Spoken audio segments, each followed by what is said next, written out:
So I'll tell you guys what happened when I was living in Brooklyn with my hitman.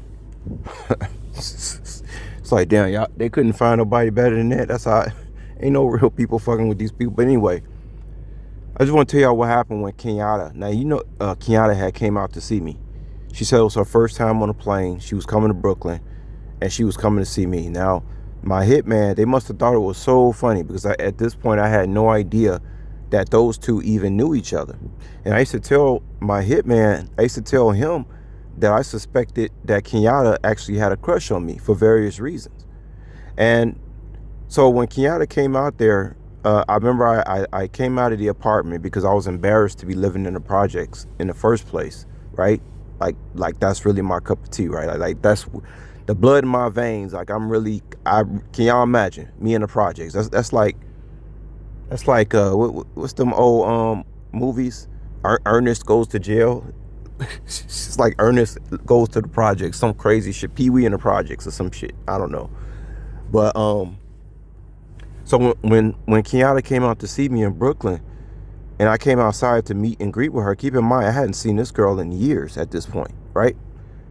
And I just remembered that when I seen her and we met up, she looked so happy to see me. And I never could understand why this girl thought so well of me. That was the strange thing for me.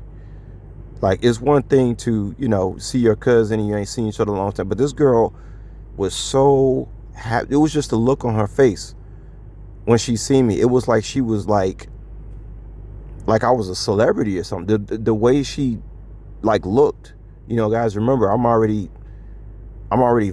been around so many people. I just spot on, just notice things. But I just noticed that when she got around me, I wondered why did she look at me like I was some kind of celebrity? Why did this girl look up to me like that? I mean, guys, I'm talking about like when I seen her in when she came to see me in Brooklyn, it was like I watched a 30-year-old woman turn into a 6-year-old.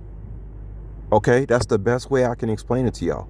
So to hear that this individual hates me and talks all this stuff behind my back and is very jealous, that's the total opposite.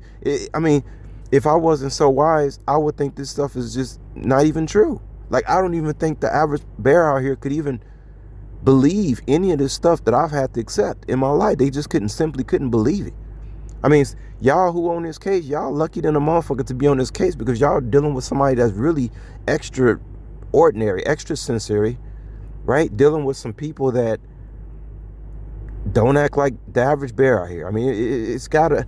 I mean, I just can't wait till the movie comes out. The movies with an S comes out because there's so many movies and parodies you can make out of this situation. It's just ridiculous. Hollywood was dead until this shit happened. Okay, Hollywood was fucking dead until this shit happened. That's how crazy this shit is.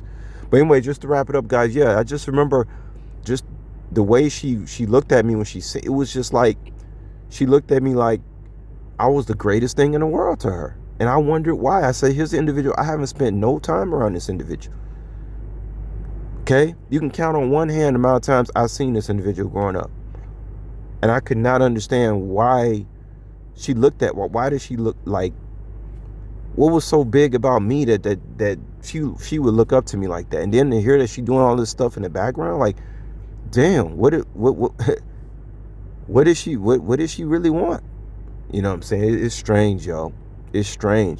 But I can't help to think that the matriarchs and patriarchs of this family had a lot to do with the brainwashing and emotional manipulation of, I mean, guys, who knows what fucking lies we're told? Who knows what people have said about me behind the scenes? Because I spent so much to myself over the years. That's why when people keep talking about they put me in isolation, they ain't put me in nothing. I've been isolated. How many times, like I said, I've been isolated. Since I was damn 14, 15 years old, I've been isolated. Ain't nobody put me in no isolation. I put myself in isolation. Okay? Let's get that straight, y'all. But yeah, this individual, I'm telling you to this day, if she seen me in person, y'all would literally watch a 30-something-year-old woman turn into a child.